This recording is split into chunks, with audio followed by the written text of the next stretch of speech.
Bhoot FM. The night comes alive with Graminphone.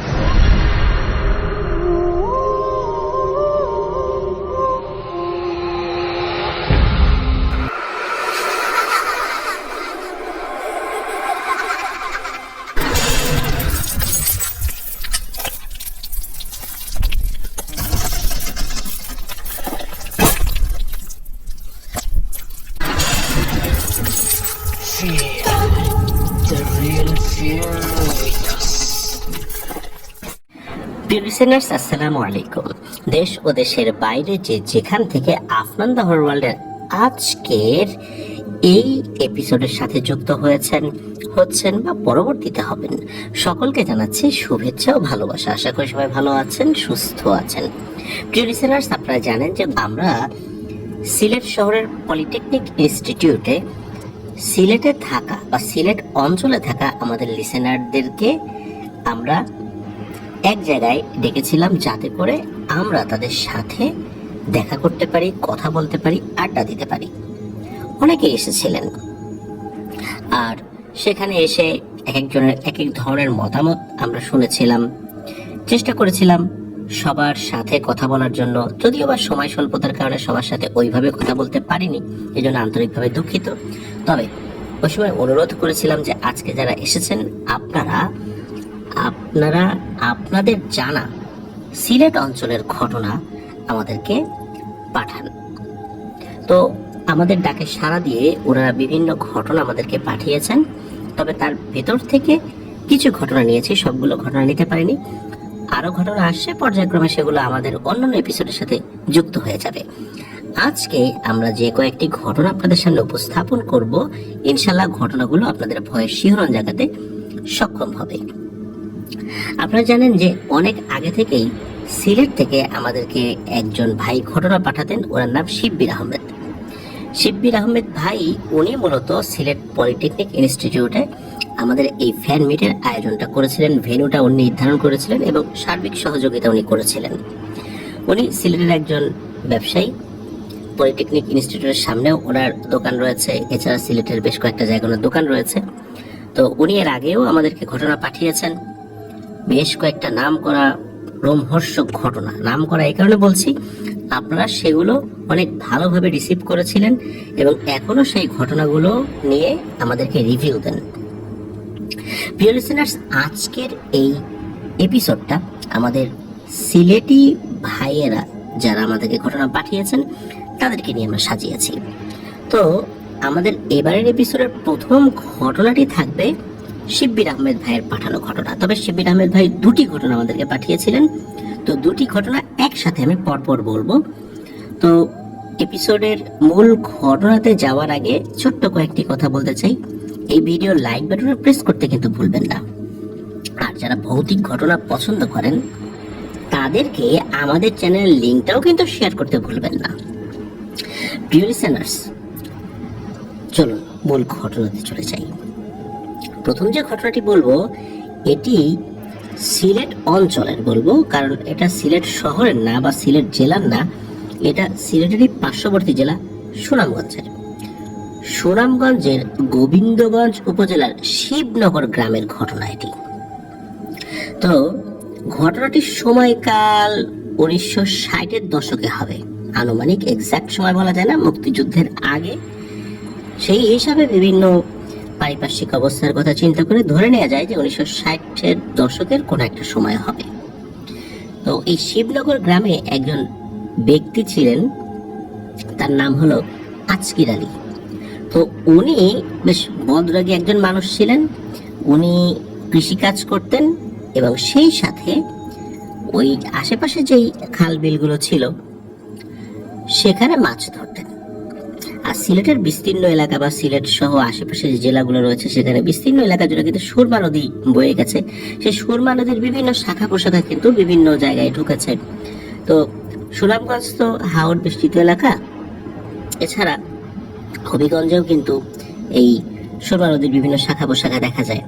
তো অত্র অঞ্চলে অনেকেই কিন্তু মাছ ধরেন, কৃষিকাজ করেন, বর্ষাকালে মাছ ধরেন, আর বর্ষাকাল যখন শেষ হয়ে যায়, যখন পানি থাকে না, তখন কৃষিকাজ করেন। তো এভাবে কিন্তু চলে, ওনারা ওইভাবেই চলছিল আর কি। তো ওনাদের যে বাড়িটা, মানে এই আজকের আলীর বাড়িটা কিন্তু অনেক বড়, এবং ওই বাড়ির সামনে পেছনে দুটি পুকুর ছিল।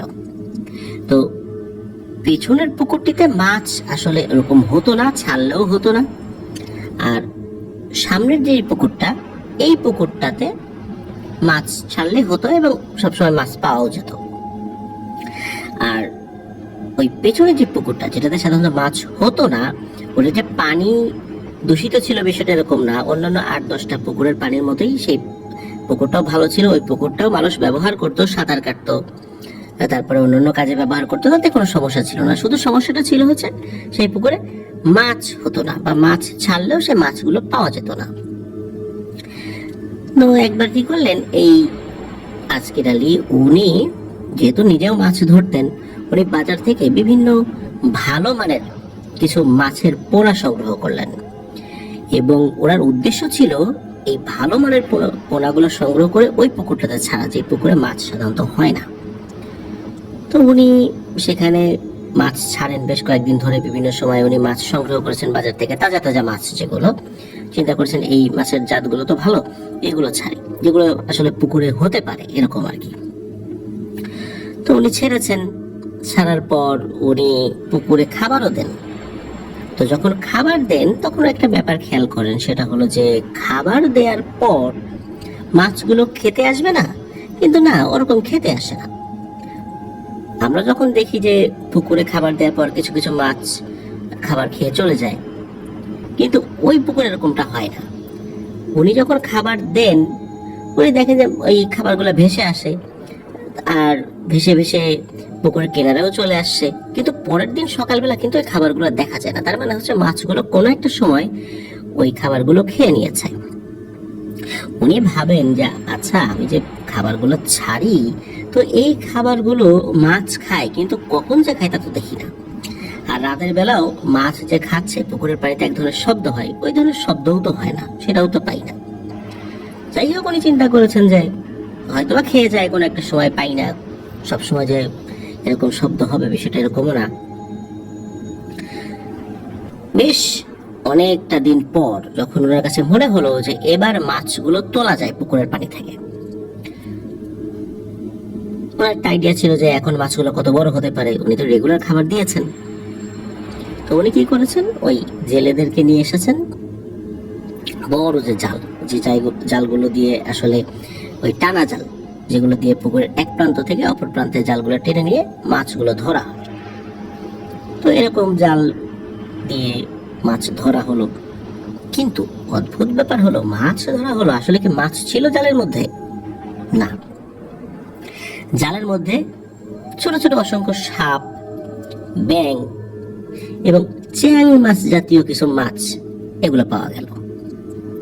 ওনার তো মেজাজ খুবই গরম, এই আজকের আলীর মেজাজ খুবই গরম, যে আমি এত মাছ ছাড়লাম, এত টাকার মাছ ছাড়লাম, রেগুলার খাবার দিলাম, তো মাছ গেল কই? এই সাপ আসলো কোত্থেকে? এত ছোট ছোট সাপ কোত্থেকে আসলো? এই সাপগুলো তাকে কখনো ভেসে থাকতেও দেখিনি।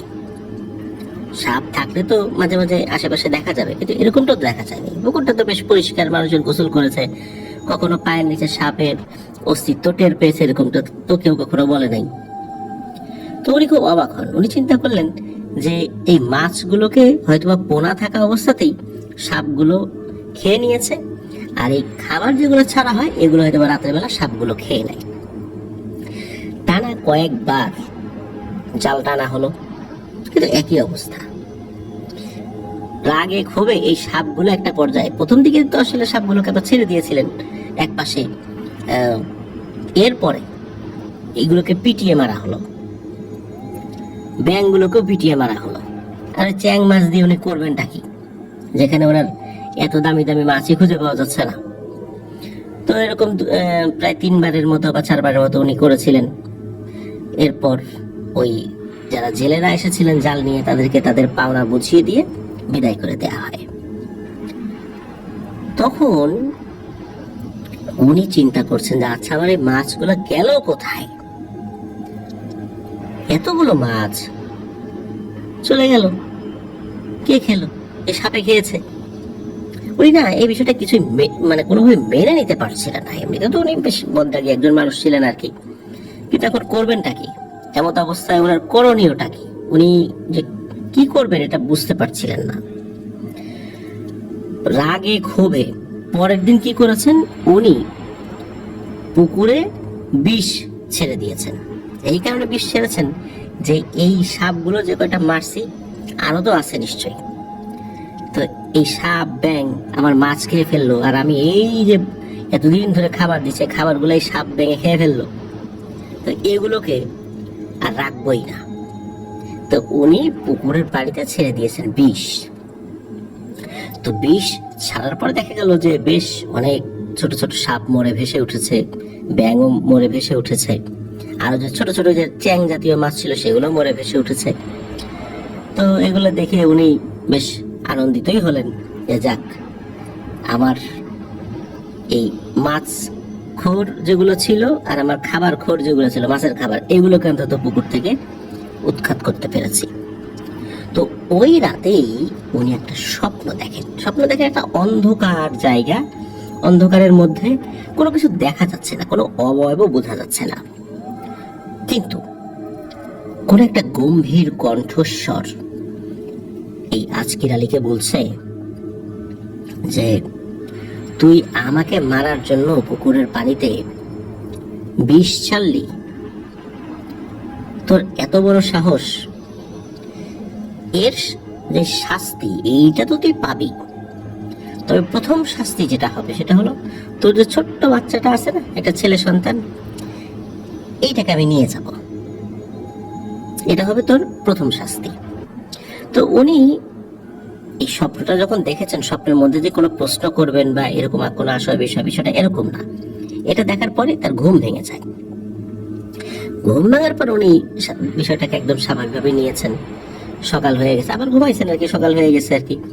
তো সকাল হওয়ার পর ওনার স্ত্রীর সাথে বিষয়টা আলোচনা করেন। স্ত্রীর সাথে আলোচনা করার পর তার স্ত্রী বলেন যে মনে হয় এই পুকুরে মাতুয়া দেও আছে। মাতুয়া দেও সিলেট অঞ্চলে, মানে বৃহত্তর সিলেট অঞ্চলে পুকুরে বা নদীতে যদি ভয়ঙ্কর কোনো দেও থাকে, এদেরকে নাকি মাতুয়া দেও বলা হয়। অনেক সময় দেখা যায় না যে পুকুরে সাঁতার কাটতে গিয়ে সে হারিয়ে গেছে, কয়েকদিন পর লাশ পাওয়া গেছে, এরকম রহস্যজনকভাবে মৃত্যু হয়। তো এরকম যেই ব্যাপারগুলো হয় এগুলোকে মাতুয়া দেও বলে, যাদের কারণে এটা হয়। এরা অত্যন্ত শক্তিশালী এক প্রকৃতির জিন, যাদেরকে বশে আনা যায় না, হাজিরও করাটা অত্যন্ত কঠিন। খুব বড় বুজুর্গ ব্যক্তি ছাড়া এরা আসলে হাজির হতে চায় না। তো তার স্ত্রী বলেন যে মনে হয় এই পুকুরে মাতুয়া দেও আছে, কিন্তু এই আজকির আলী বলে যে না, এই পুকুরটা তো আমার বাপদাদাও ব্যবহার করছে, কখনো তো এই ধরনের কোনো কিছুর উপস্থিতি তারা বলেন না। এই পুকুরে তো কত লোকই সাঁতার কাটে, কখন তো মারা যায় নাই কেউ, এই মাতুয়া দেও তো এখানে থাকার কথা না। সাধারণত আমরা যেরকম শুনছি যে এরকম মাতুয়া দেও থাকলে এই ধরনের ঘটনা ঘটে পুকুরে, কিন্তু এই পুকুরে তো এরকম কিছু হয় নাই। আর ওই মাছগুলোকেও সাপে খাইছে, আর আবার মাছের খাবারগুলোকে সাপ ভেঙে খাইছে। এইসব কিছু না, এটা আমি মনে হয় দুঃস্বপ্ন দেখছি। ব্যাপারটা হলো কি, ওই দিন সকালে তো হাজব্যান্ড ওয়াইফের মধ্যে আলোচনা হয়েছে, তো আজকির আলী তো চলে গেছেন কাজে। দুপুরের দিকে ওরা যে ছোট্ট বাচ্চা, ওই বাচ্চাটাকে খাইয়ে দিয়ে ঘুম পাড়িয়ে ওনার স্ত্রী অন্য কোনো কাজ করছিলেন। তো কিছুক্ষণ পর ঘরে এসে দেখেন যে ওনার সন্তানটা নাই। কোথায় গেল আশেপাশে খোঁজাখুঁজি শুরু করলেন, তাকে তো পাওয়া যাচ্ছে না। দৌড়ে যখন ওই পুকুর ঘাটে গেলেন, বেশ করে ওই পেছন সাইডের মানে পেছনের দিকে যে পুকুরটা, পেছন সাইডের পুকুরটা, এই পুকুরে দেখা গেল তার সন্তান মরে ভেসে রয়েছে। তবে তার শরীরে যে কোনো আঘাতের চিহ্ন রয়েছে, গলায় আঙ্গুলের দাগ রয়েছে, বিষয়টা এরকম না। অন্যান্য ক্ষেত্রে দেখা যায় এই ধরনের ঘটনায় যে পানির নিচে নিয়ে গেছে, কোনো কিছু চাচ্ছে, এটা দিতে হবে ওটা দিতে হবে, বা অমুক সময় সন্তানের লাশ পাওয়া যাবে, পরে দেখা গেল ভেসে উঠেছে, এরকম না। তার স্ত্রী গিয়ে দেখেন এই অবস্থা, উনি তো চিৎকার দিয়ে কান্নাকাটি শুরু করে দেন। প্রথম সন্তান, তার এরকম করুণ মৃত্যু। এদিকে এই যে আজকির আলী, উনি তো বাজারে গিয়েছিলেন, উনিও বাজার থেকে ফেরত এসেছেন, তাকে খবর পাঠানো হয়েছে, উনি ফেরত এসেছেন। তো উনিও এসে দেখেন এই অবস্থা। ওদিকে লোকজন বলা বলে শুরু করে যে এই পুকুরে এই মাতুয়া আছে, কিন্তু আসকির আলী তখনও বিশ্বাস করতে চান না এটা মাতুয়ার কাজ। কেন, মাতুয়া যদি পুকুরে থাকে এইটার বৈশিষ্ট্যের সাথে মেলে না। কিন্তু উনি যে স্বপ্ন দেখলেন ওনার এই সন্তানটা যে মারা গেল, তাহলে কি? উনি ভাবলেন হয়তোবা বাচ্চা মানুষ ঘুম থেকে উঠে হাঁটতে হাঁটতে দিকে চলে গিয়েছিল। সন্তান হারানোর বেদনা তার থাকলেও উনি যৌক্তিক চিন্তা করে ব্যাপারগুলোকে বিশ্লেষণ করছিলেন। যাই হোক, ওনার প্রথম সন্তান মারা গেল। এর পরের দিনের ঘটনা, এর পরের দিন তার স্ত্রী একটা স্বপ্ন দেখে। তার স্ত্রী স্বপ্নে দেখেন যে ওরকম একটা অন্ধকার জায়গা, কোনো একটা অবয়ব বোঝা যাচ্ছে, তবে গম্ভীর কণ্ঠে তার স্ত্রীকে বলছে, তোর প্রথম সন্তানকে তো নিয়ে গেলাম, তবে এটাই শেষ না, তোর যত সন্তান হবে সবগুলোকেই আমি এভাবেই মেরে ফেলব। তো এই কথা বলার পর তার স্ত্রী যে স্বপ্নের মধ্যেও কিছু বলবে এরকম কোনো সুযোগ পায়নি। এরপর তার ঘুম ভেঙে যায়। উনি তো তার হাজবেন্ডকে ওই সময় ডেকে তোলেন, বলে উনি এরকম একটা স্বপ্ন দেখেছেন। তার হাজবেন্ডও বিষয়টি নিয়ে খুব চিন্তিত হয়ে পড়ে যে আসলেই তো তাই, এটা তো মাতোয়ারি কাজ, কিন্তু মাতোয়া থাকলে যে বৈশিষ্ট্য সেটার সাথে তো মিলছে না। যাই হোক, মিলুক আর না মিলুক, যেহেতু ব্যাপারটা ঘটছে, উনি বিভিন্নভাবে বিভিন্ন মানুষের সাথে কথা বলার চেষ্টা করেন, যারা হুজুর আছেন তাদের সাথে কথা বলার চেষ্টা করেন। তো যখনই মাতুয়ার প্রসঙ্গটা আসে তখনই যে কোনো হুজুর কবিরাজ তারা এই বিষয়টাকে এড়িয়ে যান। তারা কোনোভাবেই এটা নিয়ে কাজ করতে চান না, কারণ মাতুয়াকে নিয়ে কাজ করা নাকি খুবই ঝুঁকিপূর্ণ। তাদেরকে হাজির করতে গেলেও অনেক সময় যিনি হাজির করার চেষ্টা করেন তাকেও মেরে ফেলে, হাজির তো হয়ই না, তাকেও মেরে ফেলতে পারে।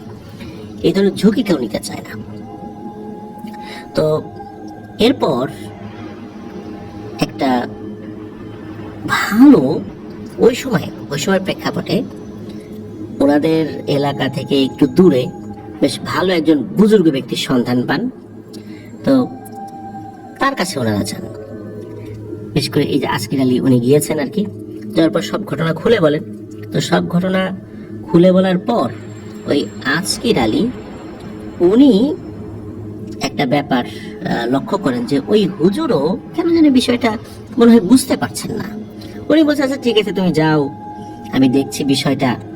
মানে ওই হুজুর ব্যাপারটা অন্যান্য সাধারণ জিনের পর্যায়ে নিয়েছিলেন আর কি, যে সাধারণ জিন যেগুলো হয় আর কি, মাতুয়াকে হাজির করানো বা এরকম কোনো ব্যাপার সম্পর্কে তার অভিজ্ঞতা ছিল, তাই উনি খুব একটা বেশি গুরুত্ব দেন নাই।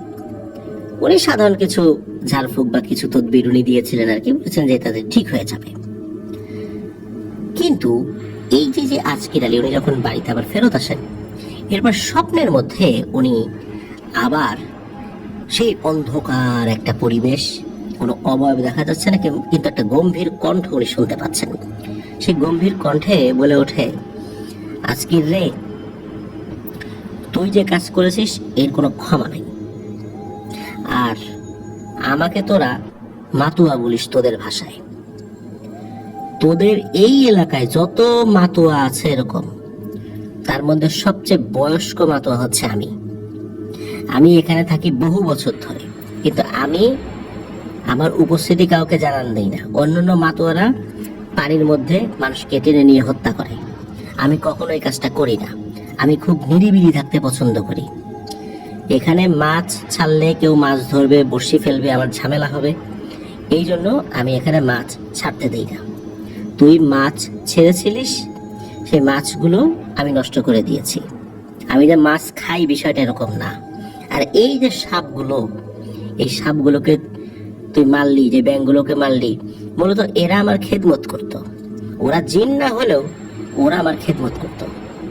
কিন্তু তুই বিষ ছাড়লি, আবার বিষ ছেড়ে এগুলোকে এই পুকুর থেকে নির্বংশ করলি। তার শাস্তি হিসাবেই কিন্তু তোর ছেলেকে আমি মারছি, এবং তোর যত সন্তান হবে সবগুলোকে আমি মারব। এটাই তোর শাস্তি। এটা শোনার পর প্রথমবারের মতো এই আসকির আলী ওই অবয়বটার সাথে কথা কথা বলতে পারেন। বলেন যে আমি তো আসলে বুঝি নাই, ভুল করছি, আমাকে ক্ষমা করে দেন। তখন ওই অভাবটা বলে, তুই আসলে ভুল করিস নাই, তুই বদরাগী। যেই রাগটা আমার হওয়ার কথা ছিল, আমার থাকার কথা ছিল, তুই সেই রাগটা দেখাইছিস। আর আমার জায়গায় অন্য কেউ যদি থাকতো আর অনেক বড় ক্ষতি হতো। আমি তো বলছি যে তোর শুধু সন্তানদেরকে আমি নিয়ে যাব, তোর তুই সহ, তোর স্ত্রী সহ, তোর আরো যে বংশধর বলতে তোর অন্যান্য ভাই আছে, তার যে সন্তানাদি আছে, সবগুলোকে শেষ করে ফেলতো। কিন্তু আমি সেটা করি নাই। আমি শুধু তোর উপর দিয়ে নেব, তোর সন্তানদের উপর দিয়ে নেব, অন্য কারো কিছু করব না। তো স্বপ্নের মধ্যেই এই আজকাল অনেক অনুনয় বিনয় করেন, কিন্তু না, কোনো লাভ হয় না। তো তার ঘুম ভেঙে যায়। আর এর মধ্যে কিন্তু এই আজকালের সন্তান, আর একটা সন্তান আসে, ভূমিষ্ঠ হয়।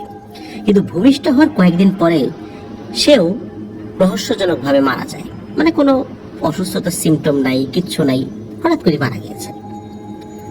তো আবার এর মধ্যে ওই যে যিনি পীর সাহেব, উনি আবার আজকের আলীকে ডেকে পাঠিয়েছেন। তো আজকের আলী যখন গিয়েছেন তার সাথে দেখা করতে, তখন ওই পীর সাহেব বলেন যে তোমার এই বিষয়টা নিয়ে আমি খোঁজ খবর নিয়েছি, আমি অনেক চেষ্টা করেছিলাম ওই মাতুয়াকে হাজির করার জন্য, কিন্তু এই মাতুয়া হাজির হয় না।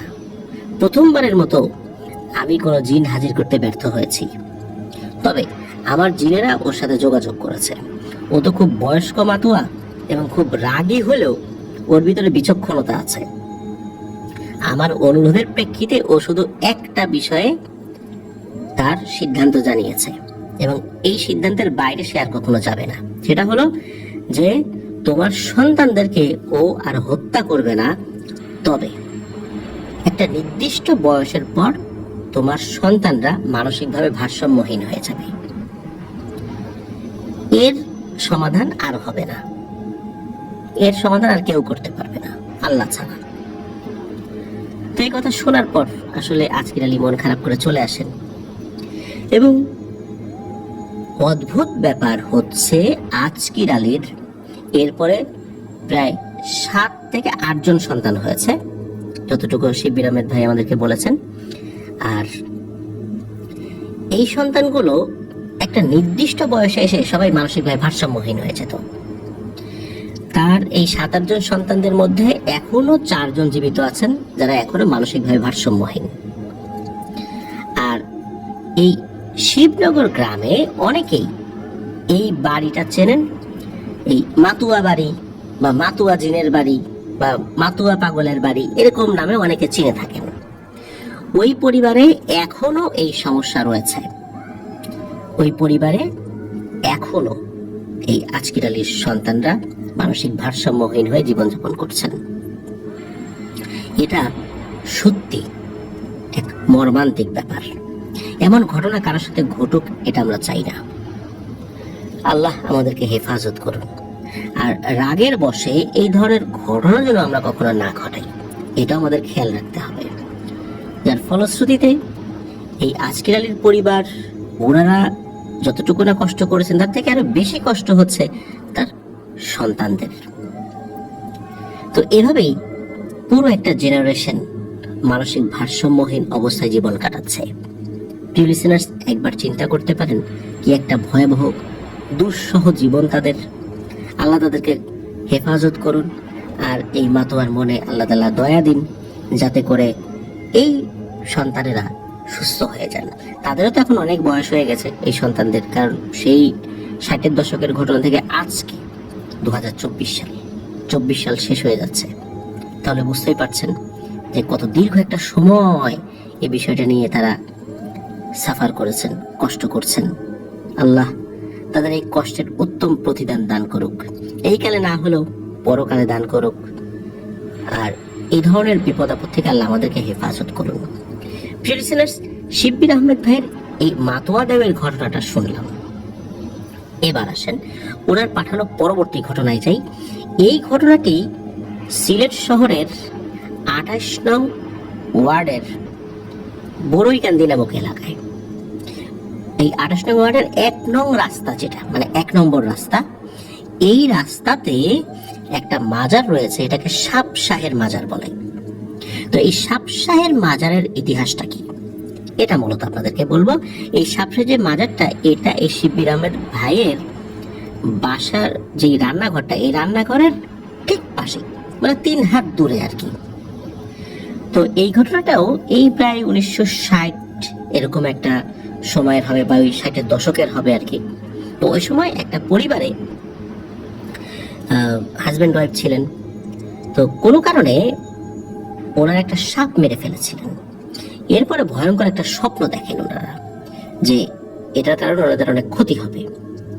তো এর মধ্যে ওই পরিবারের যিনি মহিলা, উনি সন্তান সম্ভবা হন। তো ওই সময়ে যখন ওনার একটা সময় পরে যখন প্রসব বেদনা ওঠে, এবং দেখা গেল যে উনি 2টো সাপের বাচ্চা প্রসব করেছেন। একটি সাপের রং সাদা, আর একটি সাপের রং মেটে রং, মানে মেটে কালার আর কি। তো যখন সাপের বাচ্চা উনি প্রসব করেছেন, তখন অনেকেই বলেছেন যে এটাকে মেরে ফেলো, কিন্তু কেউ কেউ বলেছেন না, এটা তো স্বাভাবিক বলে মনে হচ্ছে না, এটাকে ছেড়ে দেয়া হোক। তাদের মধ্যে কয়েকজন এই সাপের বাচ্চাটাকে ছেড়ে দেয়, এবং এই সাপের বাচ্চা দুটো তারা ওই বাড়ি থেকে বাইরে চলে যায়। তো এরপরে বেশ অনেকদিন বলতে বেশ বছরখানেক সবকিছু স্বাভাবিক। এর মধ্যে এই যে যিনি মহিলা, যার এই সাপ সন্তান হয়েছে আর কি, ওনার মধ্যে কিছু অদ্ভুত পরিবর্তন লক্ষ্য করেন ওনার হাজব্যান্ড, যেটা ওই মহিলা শুরুর দিকে বলেন নাই। সেটা হলো, ওনার হাজব্যান্ড দেখতেন মাঝে মাঝে রাতের বেলা ওনার স্ত্রী দরজা খুলে বাইরে চলে যায়। শুরুর দিকে ভেবেছিলেন যে হয়তোবা সে ওয়াশরুমে যায়, কিন্তু প্রতি রাতের বেলা একটা নির্দিষ্ট সময়েই বাইরে যাওয়াটা, এটা ওনার হাজব্যান্ডের কাছে অস্বাভাবিক লাগে। উনি একদিন খেয়াল করলেন আসলে তার ওয়াইফ কি করে। তো দেখলেন যে তার ওয়াইফ হাতে করে কিছু একটা নিয়ে যাচ্ছে। বাড়ির উঠোনের একটা জায়গায় গিয়ে উনি দাঁড়ালেন, আর ওনার সামনে 2টো বড় বড় সাপ ফনা তুলে দাঁড়িয়ে আছে। একটা ধবধবে সাদা, আর একটা মেটে কালার বলে মনে হচ্ছে। রাতের বেলা তো সাদাটার রং বোঝা গেল, অন্যটার রং ওইভাবে বোঝা যাচ্ছিল না। তো উনি দেখলেন যে তার স্ত্রী ওই সাপ দুটোকে ওই দুধ খাওয়াচ্ছে, বা কিছু একটা খাবার দিয়েছে আর কি। তো ওই সাপ দুটো খেলো। এরপর তার স্ত্রী ওই সাপ দুটোর মাথায় হাত বুলিয়ে দিল, সাপ দুটো আবার চলে গেল। তখন তার হাজবেন্ড বুঝতে পারলেন যে আসলে এই যে সাপ জন্ম দিয়েছিলেন তার স্ত্রী, এটাই হচ্ছে সেই 2টো সাপ। কিন্তু এই সাপ দুটো মানুষের এই পরিবেশে তো থাকবে না, এই জন্য রাতের বেলা আসে। তার মায়ের সাথে যোগাযোগ রয়েছে, কিন্তু তার বাবার সাথে কোনো যোগাযোগ নেই। তো ব্যাপারটা ওনার হাজবেন্ড এটা দেখেন। দেখার পর উনি শুরুর দিকে কিছু বলেন নাই, কিন্তু উনি একটা বিষয় লক্ষ্য করছেন, তার স্ত্রীর মধ্যে বেশ কিছু অদ্ভুত ব্যাপার লক্ষ্য করা যাচ্ছিল। তার মধ্যে বেশ কিছু অস্বাভাবিক আচরণ বলতে পাগলামি আচরণ বিষয়টা এরকম না, তার মধ্যে বেশ কিছু অদ্ভুত অলৌকিক বিভিন্ন কর্মকাণ্ড প্রকাশিত হচ্ছিল। তবে উনি ব্যাপারটা আসলে ওইভাবে কাউকে বলেনও নাই। উনি ওনার স্ত্রীকে পরে জিজ্ঞেস করলে ওনার স্ত্রী স্বীকার করেছিল এটা তার 2 সন্তান, কিন্তু ওরা তার মায়ের সাথেই যোগাযোগ রাখতে চায়। অন্য কারোর সাথে যোগাযোগ রাখলে অনেকে ভয় পাবে, এই জন্য ওরা রাখতে চায় না। তো যাই হোক, একটা ঘটনা ঘটে যায় এর মধ্যে, খুবই মর্মান্তিক ঘটনা। তো এই যে পরিবার, এই পরিবারে পর একটা কন্যা সন্তান হয়েছিল। তো এই কন্যা সন্তান বড় হয়, তার বিয়ের দিন ধার্য হয়। তো বিয়ের দিন বরযাত্রী আসে। ওই বিয়ের দিন কনে যেখানে বসা ছিল ওইখানে 2টো সাপ এসে হাজির হয়। তো ইতিমধ্যে বরযাত্রীর কয়েকজন আবার ওই জায়গা চলে আসে। সাপ দেখে তারা তো খুব ভয় পায়, আশেপাশ থেকে লাঠি নিয়ে এই সাপ দুটোকে আঘাত করতে থাকে। এর মধ্যে সাদা সাপটি পালিয়ে যেতে সক্ষম হলে ওই মেটে রঙের সাপটি ওখানেই মারা যায়। তো হই হট্টগোল শুরু হয়ে যায়। আর সাপে আঘাত করা যখন শুরু করে আর কি লোকজন, এমন অবস্থায় কিন্তু এই যে বাচ্চার যে মা, সেই মাটা কিন্তু চলে আসছিল। সে বারবার অনুরোধ করছে তোমরা এটাকে মেরো না, কিন্তু আসলে সাপের গায়ে তো জোরে জোরে 3-4টা বাড়ি মারলেই মারা যায়। তো উনি আসলে এই অনুরোধ করছিলেন, এর মধ্যেই ঘটনা ঘটে যায়। কিন্তু উনি ওই সাদা সাপটিকে আঘাত করা থেকে বিরত করতে সক্ষম হয়েছিলেন, যার ফলশ্রুতিতে সাদা সাপটি ওখান থেকে চলে যেতে পেরেছিল। এই সাপ দুটি মূলত তাদের বোনকে দেখতে এসেছিল, কিন্তু এমত অবস্থায় ঘটনাটা ঘটে গিয়েছিল আর কি। যাই হোক, সেই মা তো খুব কান্নাকাটি শুরু করেছেন এবং বলছেন, তোমরা কেন এই কাজটা করলা, কি ভুলটা করলা, তোমরা কি জানো? তো ইতোমধ্যে এই কথা বলতে বলতে ঘটে যায় আরো একটি ভয়ঙ্কর ঘটনা। সেটি হচ্ছে এই যে কয়েকজন আঘাত করেছিল, মূলত যাদের আঘাতে ওই সাপটি মারা গিয়েছিল, সকলের সামনে তাদের মুখে ফেনা উঠে ছটফট করতে করতে তারা মারা গিয়েছিল ওখানে। এই ঘটনাটা ওখানে ঘটেছিল। তো এখন সাপ যেটা মারা গিয়েছে এটা কি করা যায়? এদিকে এই যে সাপের যিনি মা, উনি তো কাঁদতে কাঁদতে উনি মূর্ছা গেছেন, মানে অজ্ঞান হয়ে গেছেন। এখন লোকজন কি করেছে, ওই সাপটাকে পাশে একটা ঝোপে ফেলে দিয়েছে। তো ওই রাতেই এই যে সাপের যিনি মা, তিনি যখন জ্ঞান ফেরত এসেছেন, উনি ওই পরবর্তীতে ঘুমের মধ্যে স্বপ্ন দেখেছেন যে ওই সাদা সাপটি এসে বলছে যে আমার ভাইকে, উনি এইটা হলো বড় ভাই, মানে যমজ হলেও আগে পরে তো অনেক সময় আমরা দেখি যে যমজদের মধ্যেও কিন্তু কয়েক সেকেন্ডের বা মিনিটের তারতম্য থাকে।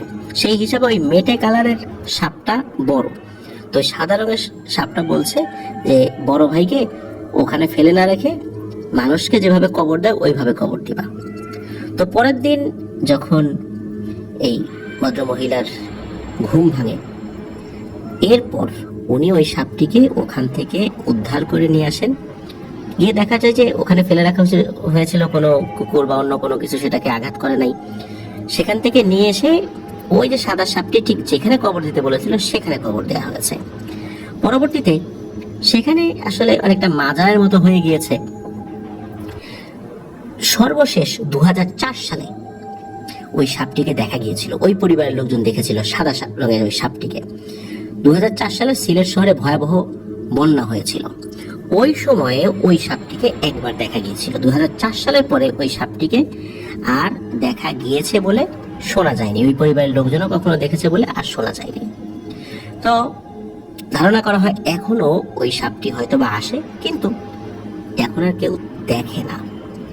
এটা অত্র এলাকা, মানে সিলেট শহরের 28 নং ওয়ার্ডের 1 নম্বর রোডে বড়ইকান্দি যে জায়গাটা, তো এই বড়ইকান্দি নামক যে জায়গাটা, এই জায়গার একটা ঘটনা যেটা অনেকেই জানেন, অত্র এলাকার অনেকেই জানেন।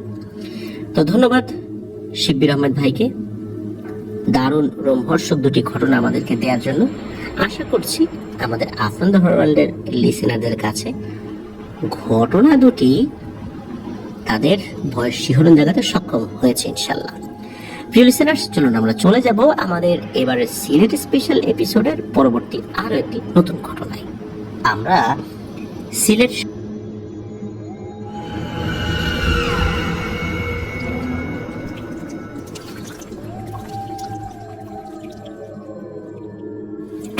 আবারও স্বাগতম জানাচ্ছি সিলেট স্পেশাল এপিসোডে।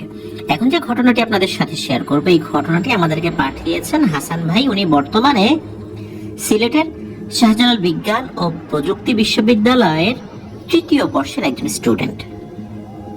তো উনি একটি ঘটনা পাঠিয়েছেন। ঘটনাটি আসলে অদ্ভুত, এটা সত্য, তবে এই ধরনের ঘটনা যে ঘটে তা কিন্তু এর আগেও আমরা বিভিন্ন সময় যে ঘটনাগুলো প্রচার করেছি এর মধ্যেও আমরা দেখেছি। চলুন ঘটনাটি শুনে আসি। তো এই যে হাসান ভাই, উনি এই সিলেট শহরেরই আখালিয়া নামক একটি জায়গায় একটি মেসে থেকে লেখাপড়া করছেন। ওনার সাথে আরো সহপাঠীরা রয়েছেন। তো ওনাদের মেসে একজন খালা রান্না করেন। সাধারণত মেস বাসায় যারা রান্না করেন, বিশেষ করে মহিলারা, তাদেরকে আমরা খালা বলে সম্বোধন করি। তো এই খালার বাড়ি সিলেটেই। তো উনি আগে মূলত সিলেট শহরে থাকতেন না, গ্রামে থাকতেন। আর সিলেট শহরে উনি থাকছেন 6 থেকে 7 বছর হবে। তো ওনার হাজবেন্ডকে বছর বলতে 6-7 বছর আগে কিছু আত্মীয় স্বজন, মানে ওনাদেরই আত্মীয় স্বজনরা মেরে ফেলেন। কারণ হচ্ছে উনি এলাকায় বিচার সালিশ করতেন, বেশ প্রভাব প্রতিপত্তিও ছিল তার। যতটুকু পারতেন ন্যায়সঙ্গত বিচার উনি করতেন, সেটা তার আত্মীয়ই হোক বা অন্য কেউ হোক। একবার একটি ঘটনার বিচার করতে গিয়ে সেই বিচারের রায়টা তার নিজের আত্মীয় স্বজনদের বিরুদ্ধে চলে যায় এবং এই কারণেই তাকে হত্যা করে। আর তাকে হত্যা করার পরেই ভাগ্যের নির্মম পরিহাসে এই সিলেট শহরে তাকে চলে আসতে হয় এবং এভাবেই মেসে উনি কাজ করা শুরু করেছেন। অথচ এ ধরনের কোনো কাজ উনি করবেন এটা উনি হয়তো বা কল্পনাতেও ভাবেন নাই। তো যাই হোক, ওনার কোনো ছেলে সন্তান নাই, 2জন মেয়ে রয়েছেন, 2জন মেয়েকে উনি বিয়ে দিয়েছেন। তো উনি আসলে প্রফেশনাল খালা না বা প্রফেশনাল কোনো বাবুর্চি নন, উনি পেটের তাগিদে কাজ করছেন। ওনার হাতের রান্না অন্যান্য 8-10টা যারা খালারা রান্না করেন তাদের মতো না। ওনার হাতের রান্না যথেষ্ট ভালো এবং খুব যত্ন সহকারে পরিষ্কার পরিচ্ছন্ন ভাবে বাসা বাড়িতে যেভাবে মানুষ রান্না করে ঠিক সেভাবেই উনি করে থাকেন। আর এই কারণেই ওনার রান্নার মানটা বা স্বাদ সবই আল্লাহর রহমতে ভালো। তো এই অল্প কিছুদিন আগের ঘটনা, রান্নার সময় এই হাসান ভাই খেয়াল করেন যে উনি বেশ কাশছেন, তবে সেটা সিজনাল কাশি, 2-1 দিন পরে ওনার কাশি কমে যায়। এর কয়েকদিন পরে হুট করে দেখা যায় যে ওনার প্রচন্ড কাশি। তো ওই দিনের মতো উনি রান্না বান্না করে চলে গিয়েছেন, কিন্তু এরপরে 2 দিন আর উনি রান্না করতে আসেন না। ওনার বাসা থেকে অন্য কেউ একজন ওনাদের কেয়ারটেকারের কাছে এসে খবর দিয়ে যায় যে উনি খুব অসুস্থ, বিছানা থেকে উঠতে পারছেন না। তো এই কথা জানার পর ওনারা ভেবেছেন হয়তো বা ঠান্ডা জ্বর, এই জন্য আসতে পারছেন না। আর এদিকে উনি দিনের পর দিন না আসার কারণে এই মেসে যারা আছেন তাদেরও তো খাবার দাবারের খুব সমস্যা হচ্ছিল। তো হাসান ভাই আর আরেকজন মেসের সদস্য তারা সিদ্ধান্ত নেন যে ওনারা 2জন খালাকে দেখতে যাবেন। তো ওনারা জানো গিয়ে দেখেন যে সেই খালা বিছানায় শুয়ে আছেন, ওনার একটা মেয়ে আসছেন দেখাশোনা করার জন্য। খুব অসুস্থ, উনি কথা বলতে পারছেন না, ইশারা দিয়ে কথা বলার চেষ্টা করছেন। তো কথা বলার চেষ্টা করলে ওনার গলা দিয়ে কোনো স্বর বের হয় না, মানে কোনো ধরনের কোনো ভয়েস বের হয় না। তখন অবশ্য ওনার মেয়ে ওই ব্যাপারটা কি হয়েছে সে বুঝে বলেন, মানে বুঝিয়ে দিয়েছেন আর কি। তো ওনারা যেটা বুঝতে পারেন সেটা হলো যে উনি ঘুমের মধ্যে স্বপ্নে দেখেছেন যে গলায় ওনার মাছের কাঁটা বিঁধেছে। তো এটার পরেই উনি কেশে ওঠেন এবং ওনার ঘুম ভেঙে যায়। এরপর থেকেই শুরু হয় ভয়ঙ্কর ঘটনা। সেটা হলো যে ওনার কাশির সাথে রক্ত বের হচ্ছে কিন্তু কোনো কফ নাই, আর ওনার গলার কাঁটা নামছে না। আর গলায় হাত দিয়ে বা অন্য কোনো ভাবে গলার কাঁটাকে উনি ধরতেও পারছেন না। গলার কাঁটা এমন একটা জায়গায় বিঁধে আছে যে ওনার আঙ্গুলও সেখানে পৌঁছায় না। তো বিভিন্ন ভাবে শক্ত খাবার খাওয়ার চেষ্টা করেছেন, অনেক সময় আমরা খাই যেটা খেলে সে গলার কাঁটা নেমে যায়, কিন্তু কিছুতেই কিছু হচ্ছে না। তো যাই হোক, ওনার তো 2 মেয়ে আছে। তো 2 মেয়ের সাথে যখন এই বিষয়ে শেয়ার করা হয়, উনি ওই কষ্ট করেই হালকা হালকা ভাঙা ভাঙা স্বরে বিষয়টা বলেছিলেন। পরবর্তীতে প্রতিবেশীদের কাছ থেকে খবর নিয়ে একজন হুজুরের কাছে নিয়ে যাওয়া হয়। তো হুজুর বেশ পরিচিত এবং উনি একজন মাদ্রাসার শিক্ষক। তো হুজুরের কাছে নিয়ে গেলে হুজুর তার সব কাজ শেষ করতে করতে বেশ সময় লেগে যায়। ওই দিন আসরের নামাজের পর হুজুর এই খালাকে দেখেন। তো ওখানে যাওয়ার পর তো হুজুর জিজ্ঞেস করেন কি হয়েছে। তো খালা যতটুকু সম্ভব উনি বলার চেষ্টা করেছেন, বাকিটা ওনার মেয়েরা বলেছেন। এরপর যে ব্যাপারটা হুজুর বুঝতে পারেন এবং যেটা বলেন, তো হুজুর বলেন যে মূলত আপনি স্বপ্নে এমন একটা জিনিস দেখেছিলেন, এই জিনিসটা আসলে একটা ভয়ঙ্কর পিশাচ। তখন খালা মনে করতে পারেন যে হ্যাঁ তাই, উনি আসলে ওইভাবে তো বলতে পারছিলেন না, অসুবিধা হচ্ছিল। তো খালা বলেন স্বপ্নে উনি একটা মহিলাকে দেখেছিলেন। বিশেষ করে হুজুর একটু যখন স্মরণ করিয়ে দিয়েছেন তখন উনি আরো ভালো করে বলতে পারেন আর কি। সেই মহিলাটা বেশ বেটে আকৃতির ছিল, কুৎসিত চেহারা ছিল, একটা বাটিতে করে একটা মাছের মাথা নিয়ে এসছে। নিয়ে আসার পর এই খালাকে বলছে এই নে খা। তো খালা খাবেন না। একটা পর্যায়ে নাকি জোর করে তার মুখের মধ্যে ওই মাছের মাথাটা ঢুকিয়ে দেয়া হয়। আর তখনই একটা কাঁটা মনে হলো ওনার গলায় ঠেকে গেছে। তারপর উনি কাশি দেন, ওনার ঘুম ভেঙে যায়। তারপর থেকে এই যে সমস্যা। তো হুজুর বলেন যে মূলত আপনার উপর ভয়ঙ্কর একটা ব্ল্যাক ম্যাজিক করা হয়েছে। আপনি না খেতে খেতে মারা যাবেন, আপনি কিছুই খেতে পারবেন না, শুধু তরল পদার্থ খেতে পারবেন। আর তরল পদার্থ খেয়ে আপনি কয়দিন বাঁচবেন। তো এভাবে আপনার মৃত্যু হবে। মূলত এই উদ্দেশ্যে আপনার উপর এই ভয়ঙ্কর কালো জাদুটা করা হয়েছে। আর কালো জাদুটা করেছে আপনারই এক আত্মীয়, যাকে আপনি কোনো একটা খারাপ কাজ থেকে নিবৃত্ত করেছিলেন, তারই প্রতিশোধ হিসাবে আপনার উপর এই কাজটি করা হয়েছে। তখন খালাও বিষয়টা বুঝতে পারেন, হুজুর কিছু রুকিয়া করেন। তো রুকিয়া করার একটা পর্যায়ে খালা কাশতে থাকেন। কাশার পর খালার ওই কাশির সাথে রক্ত বের হতে শুরু করে। তবে এবারের রক্তটা বেশ হালকা রক্ত ছিল, মানে রক্ত যেরকম গাঢ় হয় ওরকম না, বেশ হালকা রক্ত ছিল। এরই মধ্যে কাশতে কাশতে ওনার গলা থেকে প্রায় 1.5 থেকে 2 ইঞ্চি লম্বা একটা মাছের কাঁটা বের হয়ে আসে সকলের সামনে। তখন উপস্থিত সবাই বুঝতে পারেন যে আসলে ব্যাপারটা কি হয়েছিল।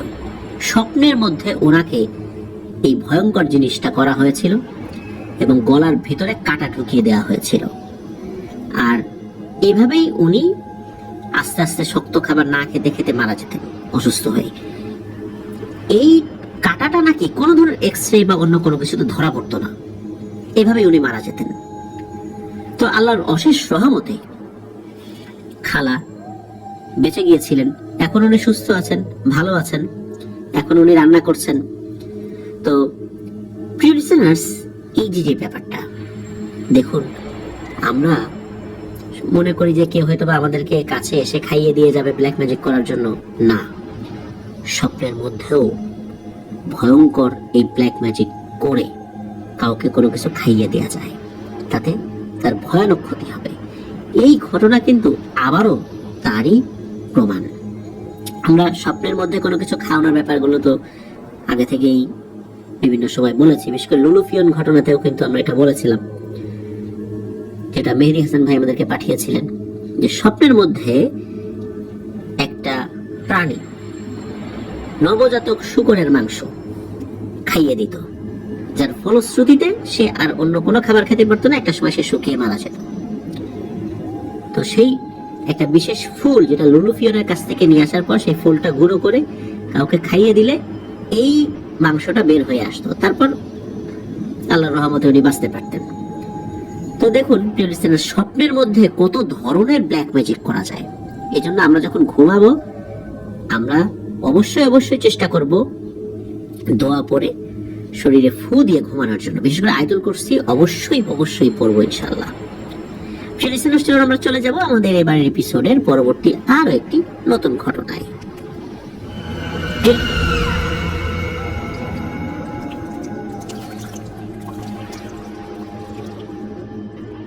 আবারও স্বাগতম জানাচ্ছি প্রিয় লিসেনার্স আমাদের সিলেট স্পেশাল এপিসোডের নতুন আরো একটি ঘটনায়। এখন যে ঘটনাটি আপনাদের সাথে শেয়ার করব, এই ঘটনাটি আমাদেরকে পাঠিয়েছেন আশাদ আলী ভাই। ওনার বাড়ি সুনামগঞ্জের জগন্নাথপুর উপজেলায়। তো ঘটনাটি ছোট হলেও আমার কাছে বেশ ভিন্ন রকম লেগেছে। এই কারণে লেগেছে কারণ হচ্ছে যে ওই জায়গাগুলো, বিশেষ করে সুনামগঞ্জে তো আমি আসলে ছিলাম প্রায় 2.5 বছর। সুনামগঞ্জের বিভিন্ন উপজেলার নামগুলো তো আমি জানি, অনেক উপজেলাতে আমি গিয়েছিও। তো চলুন এই ঘটনাটি শুনি। ঘটনাটি ঘটেছিল 2006 সালে। তো হঠাৎ করে ওই দিন এই যে আশাদ আলী ভাই, উনি কিন্তু ওই সময় 9ম শ্রেণীতে পড়তেন। তো ওই দিন হঠাৎ করেই স্কুলে দেখা গেল যে কোনো টিচার নাই। ঘটনা কি, টিচার গেল কোথায়? তখন যিনি গেটের দায়িত্বে ছিলেন তাকে জিজ্ঞেস করার পর বলা হলো যে আসলে অনেক শিক্ষক একটা জায়গায় গিয়েছেন লাশ দেখতে, পানিতে এক লোক পড়ে নিখোঁজ হয়ে গেছে আজ সকাল থেকে, তাকে কোথাও খুঁজে পাওয়া যাচ্ছে না। তো এই কথা শোনার সাথে সাথেই আশাদ আলী ভাই তো দৌড় দিয়েছেন বাড়ির দিকে। তো বাড়িতে এসে দেখলেন যে সবাই এই বিষয় নিয়ে আলোচনা করছে। এরপর উনি ওনার এক চাচার কাছে এই বিষয় সম্পর্কে জানতে চাইলে তখন এই বিষয়টা সম্পর্কে উনি কিছুটা অবগত হলেন। সেটা হলো ওনাদের বাড়ির পাশ দিয়ে চলে গেছে ইটাখোলা নদী। এটা সুরমা নদীর একটা শাখা নদী। নদীটা ছোট, শুকনো মৌসুমে এটার বড় একটা অংশই শুকিয়ে যায়, কিন্তু বর্ষার সময় নদীটা দেখতে অনেক ভয়ঙ্কর লাগে। এটা স্রোত অনেক বেড়ে যায়, যার কারণে বর্ষার সময় এই নদীতে কেউ নামতে খুব একটা কেউ সাহস করে না। আর গ্রামের মুরব্বীদের কাছে অনেক অস্বাভাবিক ঘটনা শোনা যায় এই নদীকে কেন্দ্র করে। তো এই আসাদ আলী ভাই সহ ওনার বেশ অনেক যারা বন্ধু বান্ধব ছিলেন তারা কিন্তু এই নদীতে হরহামেশাই সাঁতার কাটতেন। কোন ধরনের কোনো ভয়ের ঘটনা ওনাদের সাথে ঘটেনি। তবে ওনারা তখনই সাঁতার কাটতেন যখন এই বর্ষা মৌসুম শেষ হয়ে আসতো, নদীর পানি কম থাকতো তখন। যাই হোক, ওই নদীর বর্ণনাটা দেওয়ার পেছনে কারণ রয়েছে। এখন আসেন আমরা মূল কথায় ফেরত যাই। তো ওনার সেই চাচা, মানে আসাদ আলী ভাইয়ের চাচা, ওনাকে বলেন যে ওই দিন সকালবেলা ওনাদের পাশের গ্রামের এক লোক কিছু গরু নিয়ে বাড়ি থেকে বের হয়েছে মাঠে চড়ানোর জন্য। কিন্তু লোকটি ভেবেছে যে আজ গরু নিয়ে নদীর অপর পাশে যাই, সেখানে অনেক ঘাস আছে, গরুগুলো পেট ভরে ঘাস খেতে পারবে। সেই কথা চিন্তা করে গরুগুলোকে নিয়ে নদী পার হওয়ার সিদ্ধান্ত নিয়েছেন। তো বলে রাখা ভালো, উনি কিন্তু ওনাদের সিলেট এলাকার বাসিন্দা ছিলেন না। ওই লোকটা, তার বাড়ি ময়মনসিংহের কোন একটা জায়গায়। আর উনি যখন ওই গরু নিয়ে বের হয়েছেন, পথে এক লোকের সাথে দেখা হয়েছে, তাকে বলেছেন যে আজকে গরুগুলোকে এখানে খাওয়াবো না, নদীর ওই পাশে নিয়ে যাই। তো এই লোকটা আসলে যে সিদ্ধান্ত নিয়েছেন এবং যাকে বলেছেন কথাটা, তো তিনি শুনেছেন, তিনি মনে করছেন ঠিকই তো, আসলে ওই পাশে তো নিয়েই যাওয়া যায়, এটা নিয়ে তো আসলে আহামরি এরকম কোনো সমস্যা না। তো যাই হোক, উনি মূলত যখন ওই গরুগুলোকে নিয়ে নদীতে নামবেন, প্রথমে কিছু গরুগুলোকে সামনে দিয়ে দিয়েছেন, গরুগুলো তার সামনেই সাঁতার কেটে ওই পাশে প্রায় চলেই গিয়েছে। এরপর উনি একটি গরুর সাথে সাঁতার কেটে যাবেন। উনি একটি গরুর লেজ ধরেছেন, চিন্তা করেছেন এই গরুটার সাথে সাথে চলে যাব। আর ওই সময় কিন্তু রাস্তার দুই ধার দিয়ে অনেক মানুষ হাঁটাচলা করছে, পুরো দিনের বেলা একটা সময়, এখানে তো ভয়ের কিছু নাই। তো উনি তো এভাবে গরু নিয়ে পার হচ্ছেন। উনি যখন মাঝ নদীতে এসেছেন তখন কিন্তু ওনার অধিকাংশ গরুগুলাই নদী পার হয়ে রাস্তার উপরে উঠে গেছে। তো লোকজন দেখছে যে উনি আসছেন, আর ওনাকে আশেপাশের কিছু লোক চিনত। হঠাৎ করে লোকজন খেয়াল করলো যে ওই একটা গরু, সেই একটা গরু এ পাশে সাঁতার কেটে আসলেও ওই গরুটা ধরে যে লোকটা আসছিল উনি আর আসেন নাই, মানে ওই লোকটা নদী থেকে আর উঠলো না। যেহেতু লোকজন এটা দেখছিল, চারদিকে তো হই হট্টগোল পড়ে যায়, কিরে লোকটা কোথায় গেল। এরপরে খবর পাঠানো হয় যেই বাড়ি থেকে উনি গরু নিয়ে এসেছিলেন, মানে যেই গেরস্ত বাড়ি থেকে উনি গরু নিয়ে এসেছেন, যেই বাড়িতে উনি থাকতেন আর কি। তো সেখানকার লোকজন আসলো, সারা গ্রামের মানুষ তো আসছেই, সমগ্র ইউনিয়নের মানুষ এসে হাজির। তো এই কথা যখন শুনেছেন তখন আসাদ আলী ভাইও কিন্তু ওই জায়গায় গিয়েছেন। তখন দেখেন অনেক লোক আশেপাশে যারা ডুবুরিরা ছিল, তারপর বিভিন্ন লোকজন ছিল, তারা নিজেরাও ডুব দিয়েছেন, অনেক উৎসুক জনতাও ডুব দিয়েছেন খোঁজার জন্য। আশেপাশে 2-3 কিলোমিটার মতো জায়গায় শত শত মানুষ ডুবুরিদের সাথে মিলে খুঁজতে সাহায্য করলো বা খোঁজার চেষ্টা করলো। সন্ধ্যা পর্যন্ত খোঁজাখুঁজি করার পরও লোকটার কোনো হদিসই মিলল না। 3 থেকে 4 দিন পার হয়ে গেল। সেই লোকের ওই যে গেরস্ত বাড়ি যেখানে থাকতেন, সেই বাড়ি থেকে ভালো একজন আলেমের সন্ধান করা হলো। ওই সময়ে সিলেটের তৎকালীন একজন নাম করা আলেমের কাছে যাওয়া হয়। বলে রাখা ভালো যে এই আলেম কিন্তু পানির নিচের বিভিন্ন অলৌকিক শক্তি সম্পর্কে অবগত ছিলেন। এই ধরনের বিভিন্ন ঘটনা উনি নাকি সমাধানও করেছেন, এটা সিলেটের অনেকেই জানেন। তো যাই হোক, হুজুর এই ঘটনা জানার পর, যেদিন শুনেছেন আর কি, তার পরের দিন ওই জায়গায় এসে উপস্থিত হয়েছেন। ঠিক কোথা থেকে উনি রওনা দিয়েছিলেন ওই লোকটা, সেটা সম্পর্কে উনি নিশ্চিত হলেন যে ঠিক এই জায়গা দিয়ে উনি গরু নিয়ে নেমেছিলেন। ওই জায়গার উনি এক মুঠো মাটি সংগ্রহ করেন। মাটি সংগ্রহ করে বলেন যে আমি এখান থেকে চলে যাচ্ছি, আগামীকাল এখানে আবার ইনশাল্লাহ আমি আসবো এবং জোহরের নামাজের পরে আসবো, দেখি কি করা যায়। এখন পরের দিন উনি আসবেন জোহরের নামাজের পরে, না জানে কি অলৌকিক ঘটনা ঘটে। সেই দৃশ্য দেখার জন্য পরের দিন অনেক মানুষ সেখানে উপস্থিত ছিলেন, এই আসাদ আলী ভাইও সেখানে ছিলেন। তো হুজুর আসলেন যথারীতি জোহরের নামাজের পর। তিনি এসে সেই গেরস্ত ঘরের লোকদেরকে, এবং আর যেই লোকটা হারিয়ে গেছে তার কিছু আত্মীয় স্বজনরা আসছিল ময়মনসিংহ থেকে, তো তাদেরকে উদ্দেশ্য করে বলেন, এবং অনেক লোকও সেখানে ছিল, যে আমি আরজি করে জানতে পেরেছি, মানে তিনি লোক পাঠিয়ে, মানে জিন পাঠিয়ে জানতে পেরেছেন যে এই লোকটা গরু নিয়ে যে সময়ে নদীতে নেমেছিল ওই সময়ে একদল পানির জিন, তারা তাদের সম্প্রদায়ের এক বিয়ের অনুষ্ঠানে যাচ্ছিল। ঠিক এই সময় তাদের উপর দিয়ে গরু নিয়ে যাচ্ছিল। তখন তারা তাকে পানির নিচে বন্দি করে রেখে যায়। আমি অনেক চেষ্টা করেছি তাকে জীবিত উদ্ধার করতে, কিন্তু পারি নাই। এখন কথা হলো, আমি যদি তাকে উদ্ধার করি তাহলে তাকে মৃত অবস্থায় দেওয়া হবে, আর যদি উদ্ধারের চেষ্টা না করা হয় তাহলে সে পানির নিচে তাদের কাছে জীবিত থাকবে। এখন সিদ্ধান্ত আপনাদের, আমি কি চেষ্টা করব কি করব না। আমি চেষ্টা করলে আপনারা মৃত অবস্থায় পাবেন, আর চেষ্টা না করলে সে জীবিত অবস্থায় থাকবে। এখন সিদ্ধান্ত আপনারা দেন। এখন সিদ্ধান্ত তো গেরস্ত বাড়ির লোকজন দিতে পারবেন না, ওই লোকটার আত্মীয় স্বজন, তাদের কাছ থেকে সিদ্ধান্তটা আসতে হবে। তখন ওই আত্মীয় স্বজনরা বললেন যে পানির নিচে আটকে আছে, তাকে জীবিত আসলে ফেরত আপনি যেহেতু আনতে পারেন নাই, আর আনার সম্ভাবনাও নাই, আমরা অন্তত তার লাশটা দেখতে চাই।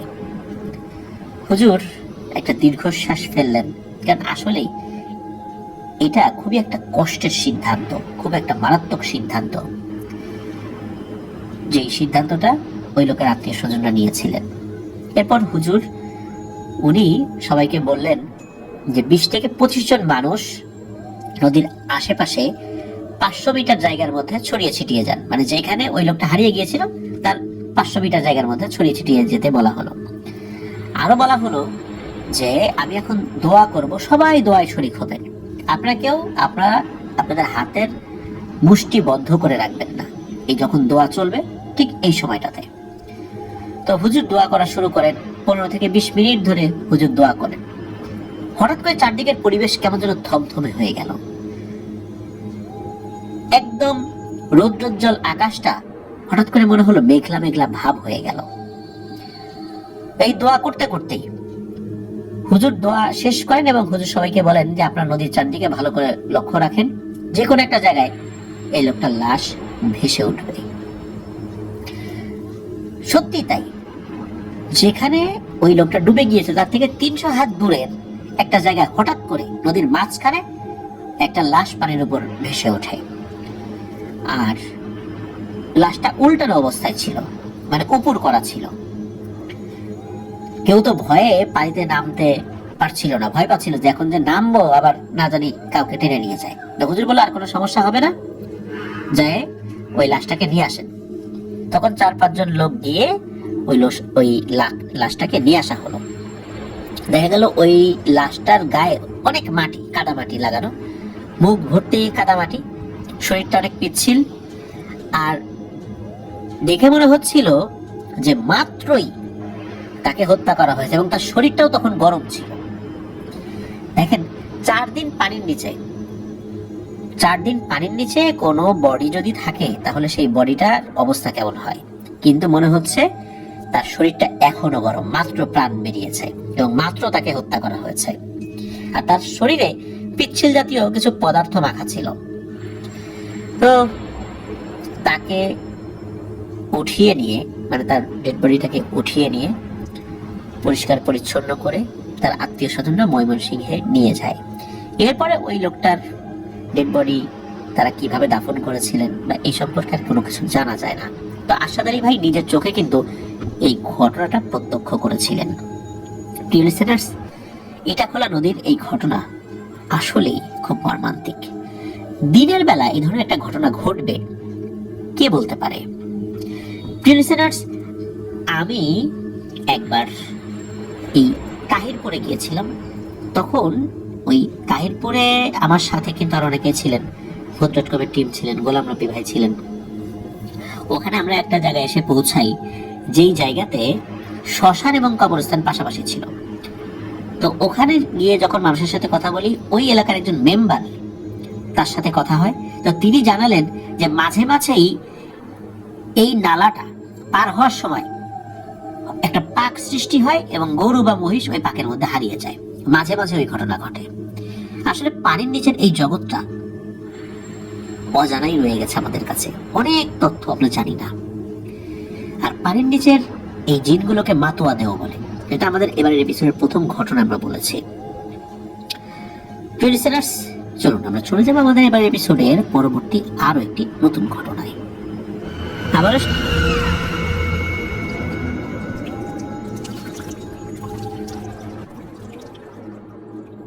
প্রিয় লিসেনার্স, গত 8ই নভেম্বর যখন আমরা সিলেট পলিটেকনিক ইনস্টিটিউটে আমরা ফ্যান মিট করি, সেখানে একজন ভাই এসেছিলেন, তিনি নিজেও সিলেট পলিটেকনিক ইনস্টিটিউটের 4th সেমিস্টারে সিভিল ডিপার্টমেন্টে অধ্যয়নরত রয়েছেন। ওনার নাম তাহসান খান, উনি এসেছিলেন। ওনার বাড়ি অবশ্য সিলেটে না, ওনার বাড়ি নেত্রকোনা জেলার কলমাকান্দা থানায়। যেহেতু সিলেটে রয়েছেন, তো সিলেটেই ঘটে যাওয়া একটি ঘটনা আমাদেরকে উনি পাঠিয়েছেন। ঘটনাটি একদম রিসেন্ট ঘটনা, এই বছরেরই জুলাই মাসের ঘটনা। তো চলুন শুরু করি ঘটনাটি। ঘটনাটি ওনার সাথেই ঘটেছিল। সেদিন মূলত 5 দিনের ইন্টারনেট ব্ল্যাক আউটের সময় চলছিল আর কি। তো ওই সময় 3য় দিন চলছে, মূলত ইন্টারনেট ব্ল্যাক আউটের 3য় দিন চলছে। এর মধ্যে আসলে চারদিকে দেশের অবস্থা যে কেমন চলছে আপনারা তো বুঝতেই পারছেন। ওনাদের মেস মূলত বড়ইকান্দি 2 নম্বর রোডের কাছে। আমাদের প্রথম ঘটনার ঠিক পরবর্তীতে আরেকটি ঘটনা, সাপ শাহ, যে ঘটনা আমরা প্রচার করলাম আমাদের শিব্বির আহমেদ ভাইয়ের, ওনার বাড়ি কিন্তু এই বড়ইকান্দির 1 নম্বর রোডে, যেখানে ওই সাপ শাহের মাজার রয়েছে। আর ওনার মেস হলো বড়ইকান্দি 2 নম্বর রোডের কাছে। 2 নম্বর রোড থেকে বের হয়ে মেইন রোড ধরে কিছুটা সামনে গেলেই মতিন কমপ্লেক্সে যে মেসটা রয়েছে সেটাই ওনাদের মেস। ইন্টারনেট ব্ল্যাক আউটের আগেই কিন্তু সমস্ত শিক্ষা প্রতিষ্ঠান বন্ধ করে দেওয়া হয়, যার কারণে ওনাদের মেসের সকল বর্ডাররা নিজ নিজ এলাকায় চলে যায়। শুধু রয়ে যান উনি এবং ওনার এক রুমমেট, তার নাম হলো পরম। হঠাৎ করেই এরকম ইন্টারনেট ব্ল্যাক আউট হয়ে পড়ার কারণে সময় কাটাবেন কিভাবে? মোবাইলে তো ফেসবুক বা ইউটিউব কোনো কিছুই আসলে চালাতে পারছেন না। ওনাদের অন্য যে ফ্রেন্ড যারা ছিল তারা যে মেসে রয়েছেন, অনেকে তো আবার বাড়িতে চলে গেছেন, কিন্তু কেউ কেউ তো রয়ে গিয়েছিলেন।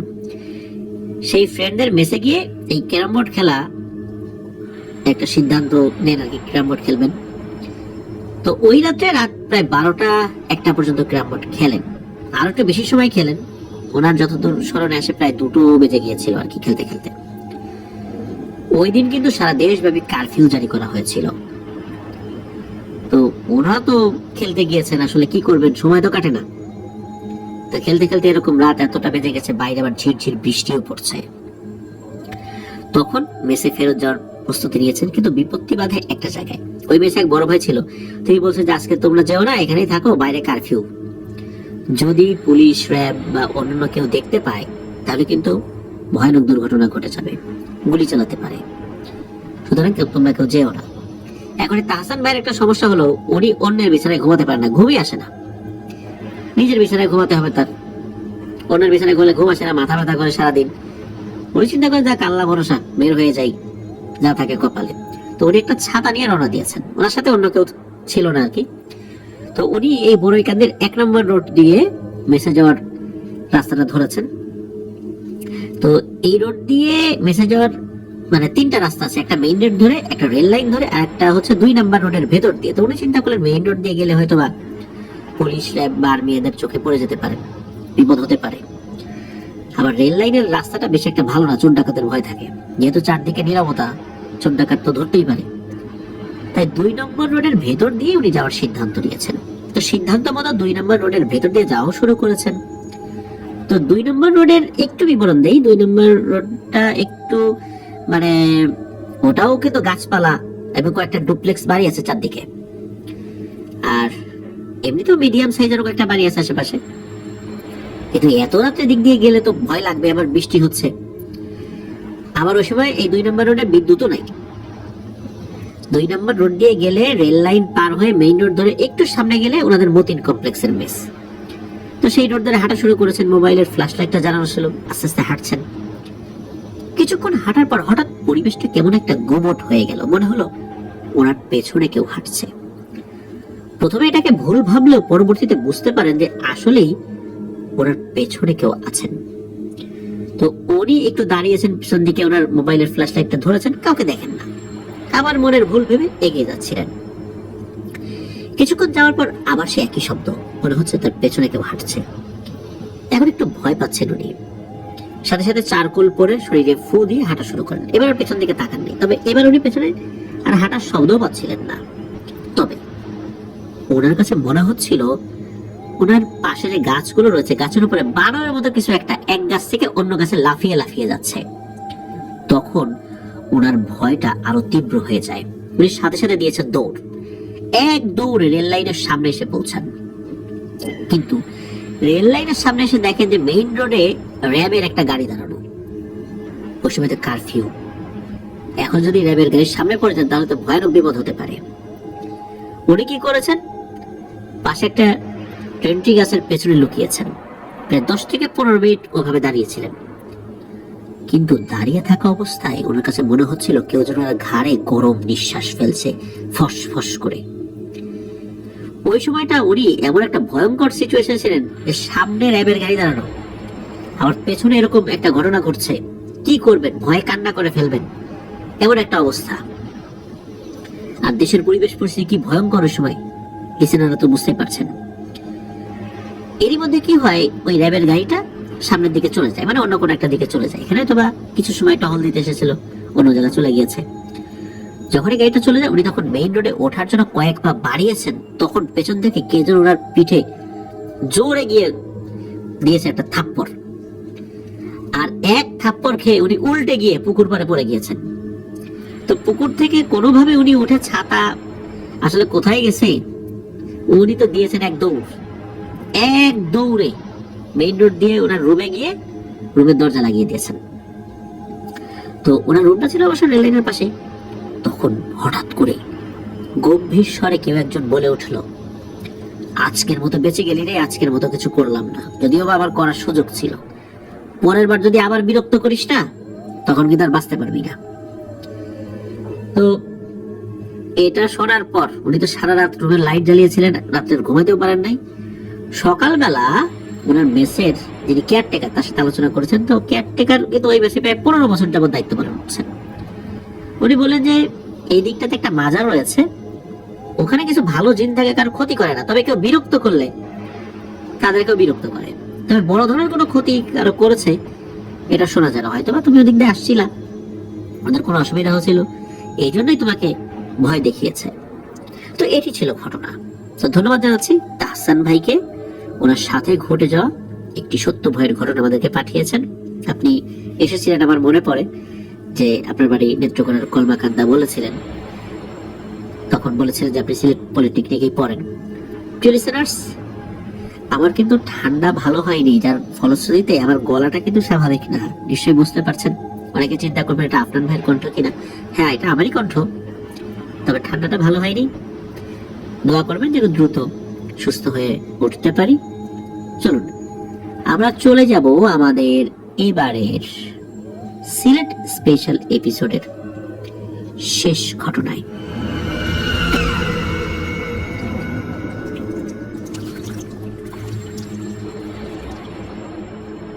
প্রিয় লিসেনার্স, দেখতে দেখতে এবারের সিলেট স্পেশাল এপিসোডের শেষ ঘটনাতে চলে এসেছি।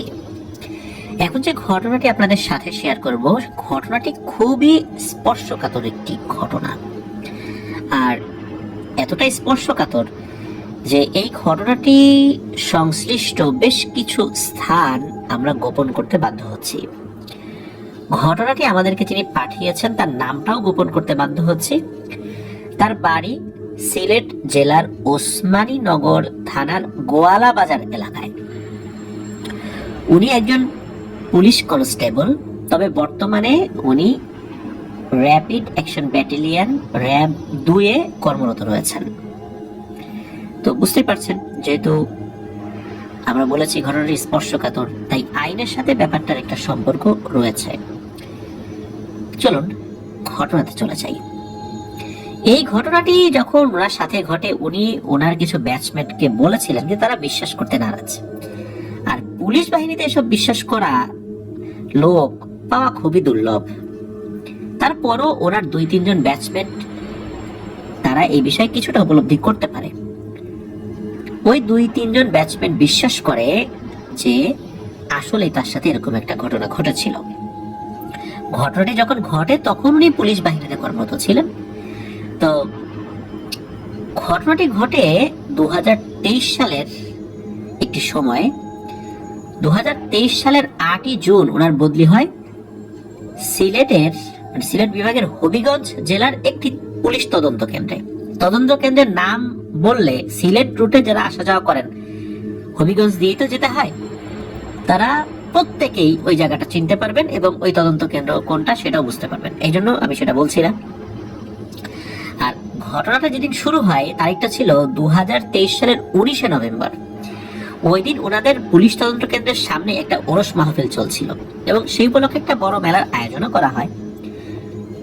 ওই সময় ওনার ডিউটি ছিল না, উনি ওনার ব্যাচমেটদের সাথে ওইখানে বেড়াতে গিয়েছেন।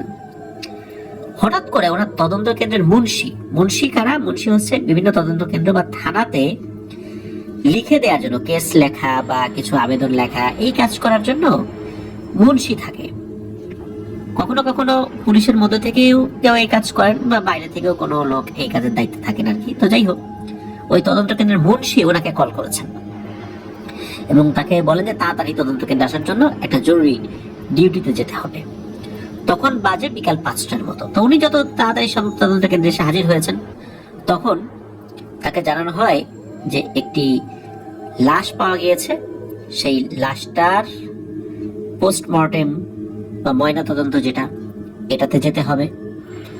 এখন ওই ফাঁড়িতে একটা নিয়ম ছিল যে নতুন আসবে, সে নতুন আসার পর যদি পরে, এটাকে পিএম বলে আর কি, পরে যদি কোনো পিএম আসে তাহলে ওই নতুন সদস্য পিএম অর্থাৎ পোস্ট মর্টেম করাতে লাশ নিয়ে যেতে হবে। মানে নতুন কোনো সদস্য যে আসবে সেই এগুলোতে যাবে, পরের জন পরে আবার নতুন কেউ আসলে সে আবার যাবে, এইভাবে আর কি। এটা ওখানকার একটা সিস্টেম আর কি। এখন তার তো উপায় নাই, তাকেই যেতে হবে। তখন উনি ওই তদন্ত কেন্দ্রে নতুন, তো যাই হোক উনি তো যেতে রাজি হয়েছেন। তখন ওনাকে বলা হয় যে লাশটা থানায় আসে নাই, লাশটা এই তদন্ত কেন্দ্রের এরিয়ার মধ্যেই একটা জায়গা রয়েছে, সেখানে একটা বাজার সংলগ্ন একটা জঙ্গল রয়েছে, ওই জঙ্গলের ভেতর খালের মতো দেখতে একটা ছোট পুকুর রয়েছে, সেখানে কিছু লোকজন দেখেছে এবং ফোন দিয়ে জানিয়েছে। তখন উনি একজন সাব ইন্সপেক্টরের সাথে লাশটা নিতে রওনা দেন। তো উনি তো ঘুরি করে পোশাক পরে রেডি হয়েছেন। তখন ওনার স্যারের সাথে গিয়ে উনি যাবেন, সাথে একজন সিনিয়র ড্রাইভার ছিল। আর তদন্ত কেন্দ্র তো আসলে পুলিশ থাকে কম, যে বিশাল একটা ফোর্স নিয়ে যাবেন বিষয়টা এরকম না, অল্প কয়েকজন লোক মিলেই যেতে হয়।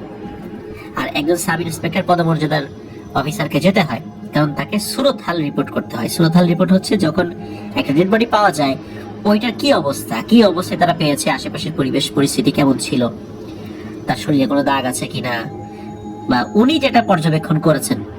কারণ যখন ট্রেনিং করানো হয় তখন তো সুরতহাল রিপোর্ট কিভাবে করতে হয় সেটা তো জানানো হয় আর কি। এরপর তো ময়না তদন্ত আছে। তো যাই হোক, এই জন্য কিন্তু একজন অফিসারকে যেতে হয়। তো তারা গিয়েছেন ওখানে, আগে থেকেই ওখানে 2-3 জন স্থানীয় লোক তাদেরকে অভ্যর্থনা জানান, তারা দাঁড়িয়েছিলেন। তারা জানায় যে বাকি পথটা গাড়ি নিয়ে যাওয়া যাবে না, কারণ ওই পথে গাড়ি চলে না, 0.5 কিলোমিটার হেঁটে যেতে হবে, আর ওইদিকে মানুষজনও থাকে না। তো ওনারা গাড়ি থেকে নেমে হাঁটতে হাঁটতে ওই লোকদের সাথে রওনা দিয়েছেন। প্রতিমধ্যে অন্য কোনো মানুষকেও পেলেন না, ওই জায়গাটা খুব শুনশান নীরব। তো ওনারা যেতে যেতে একটা সময় ওইখানে গিয়ে পৌঁছানোর পর দেখা যায় যে এই লাশটি আসলে কোনো প্রাপ্ত বয়স্ক মানুষের নয়, এটি একটি বাচ্চার লাশ। আশেপাশে গাছগাছালি লতাপাতায় ঘেরা একটা জনমানবহীন জায়গা এটা।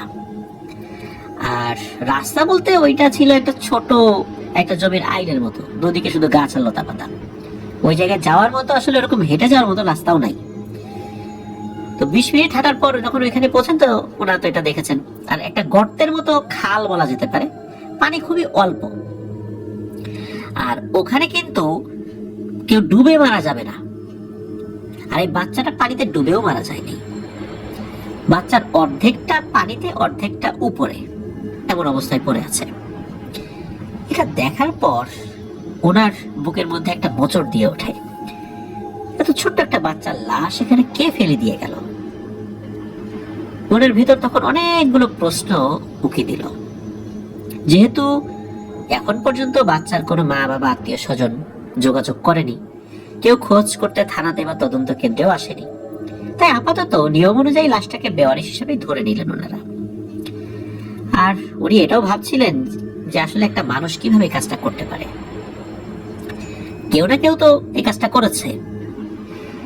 এখন লাশটাকে পানি থেকে তুলে নিয়ে আসা হলো, আর সাব ইন্সপেক্টর যিনি ছিলেন উনি একটা কাগজের মধ্যে লাশের বিবরণটা লেখা শুরু করলেন। তো লাশটা ভালো করে দেখার পর উনি বুঝতে পারলেন যে এটা একটা মেয়ে বাচ্চা, যার বয়স আনুমানিক 7 থেকে 10 দিনের ভেতর হতে পারে। লাশটা দেখার পর উপস্থিত সবারই খুব মায়া হতে থাকে যে এভাবে বাচ্চাটাকে হত্যা করে এখানে ফেলে রাখলো। তো যাই হোক, আসলে হত্যা যে করা হয়েছে এতটা মানে সে যে এমনি এমনি মারা যায় নাই এটা নিশ্চিত, কারণ হত্যাকাণ্ডের বেশ কিছু আলামত ওই বাচ্চাটার শরীরে ছিল।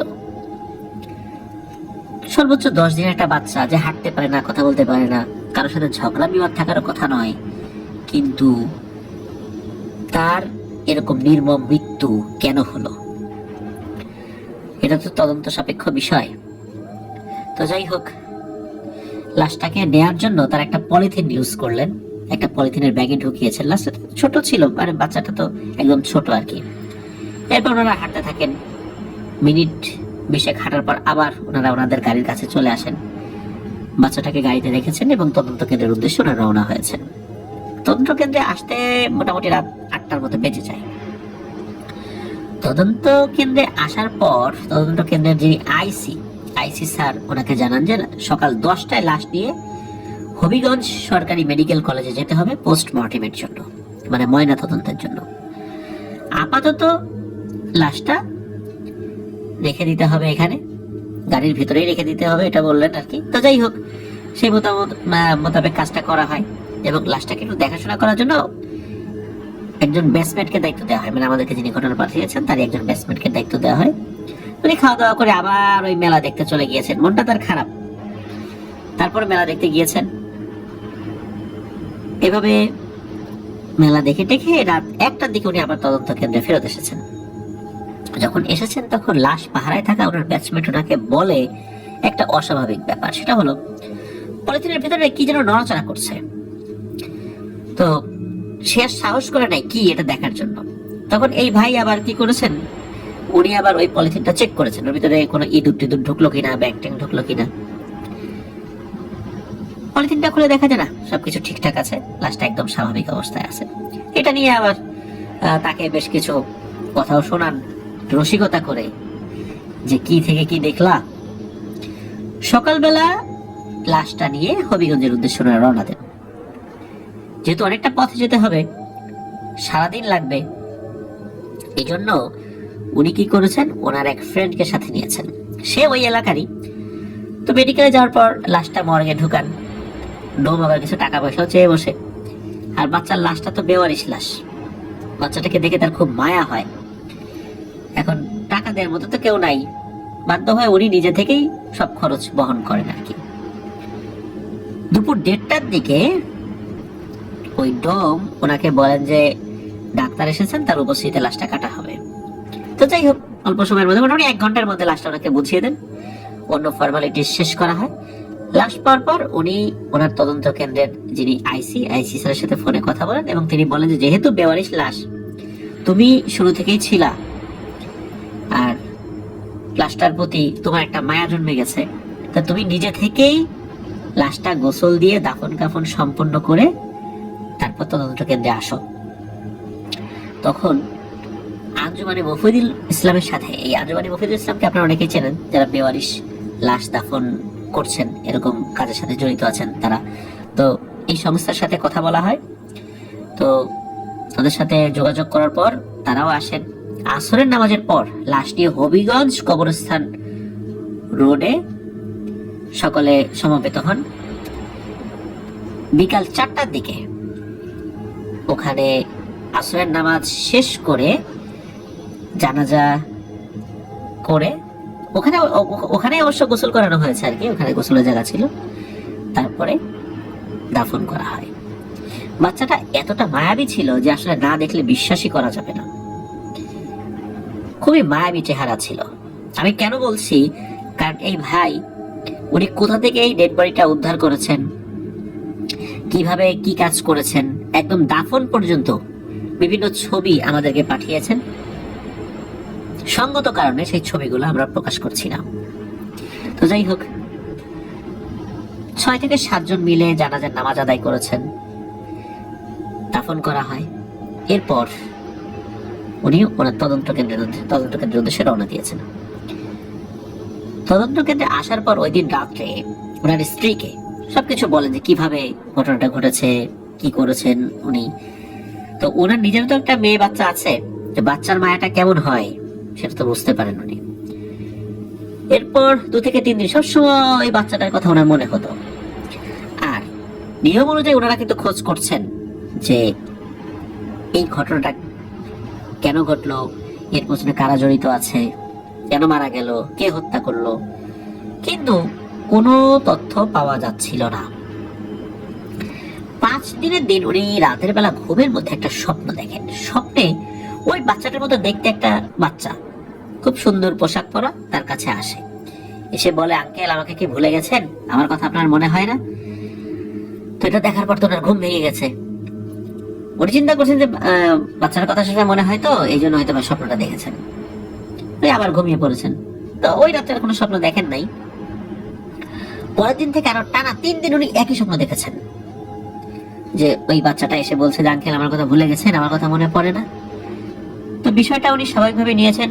বিষয়টা উনি ওনার স্ত্রী এবং ওনার 2 ব্যাচমেটকে বলেছেন। তো ব্যাচমেটরা তো এটা নিয়ে হাসি তামাশা করেছে। আর ওনার স্ত্রী বলেছে, এটা তোমার মনের ভুল, এইটা আসলে তুমি নিজে থেকে কাজ করেছে, তো এই জন্য বিষয়টা তোমার মনের মধ্যে বেশি কাজ করছে, এই জন্য তুমি স্বপ্নের মধ্যে এটা দেখছো। এরপরে 2 দিনের মাথায় আবার উনি একই স্বপ্ন দেখেছেন। তবে এবার বাচ্চাটা বলছে, আঙ্কেল একটা কাজ করে দেন না, আমার মা বাবাকে একটু খুঁজে দেন, আমি আমার মা বাবাকে চিনি না, আপনি আমাকে নিয়ে আসছেন, তাই আপনার স্বপ্নে আসি, আমার মা বাবাকে আপনি কষ্ট করে খুঁজে দেন। এখন উনি আবার স্বপ্নের মধ্যে বলছেন যে আমি তো চেষ্টা করলাম, কাউকে তো খুঁজে পেলাম না, কেউ তো যোগাযোগ করলো না, আমি কিভাবে তোমার মা বাবাকে এনে দিব?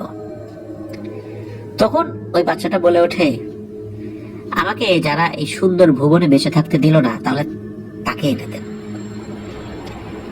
তখন ওই ভাই স্বপ্নের মধ্যেই বলেন যে তোমাকে কে বেঁচে থাকতে দিল না?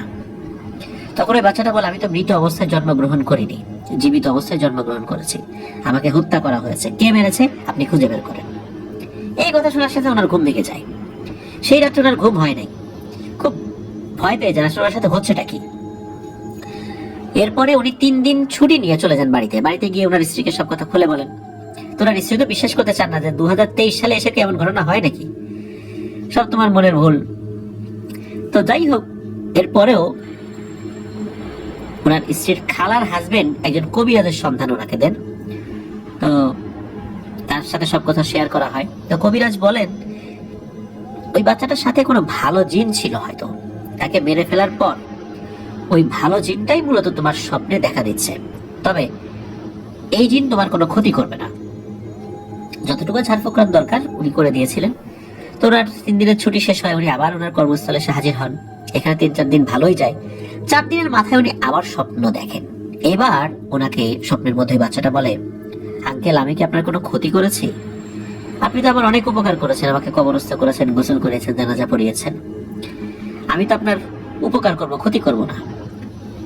তখন স্বপ্নের মধ্যেই ভাই বলেন, তুমি কেন স্বপ্নে বারবার আমার কাছে আসো? আমি তো আর কি উপকার করবো, আমি তো আর কিছু করতে পারবো না, আমার যা করার তা তো আমি করেছি, আমার তার কোনো ক্ষমতা নেই, ক্ষমতা থাকলে আমি অবশ্যই করতাম। তখন ওই বাচ্চাটা আবার বলে, আপনি আরো ভালো করে খবর নেন, দেখেন আমাকে কে মারছে। পরের দিন এই ভাই ওই যে সাব ইন্সপেক্টর যিনি তার সাথে ডিউটিতে গিয়েছিলেন ওই দিন, যিনি সুরতহাল রিপোর্ট করেছিলেন, সেই সাব ইন্সপেক্টরকে উনি সব কথা খুলে বলেন।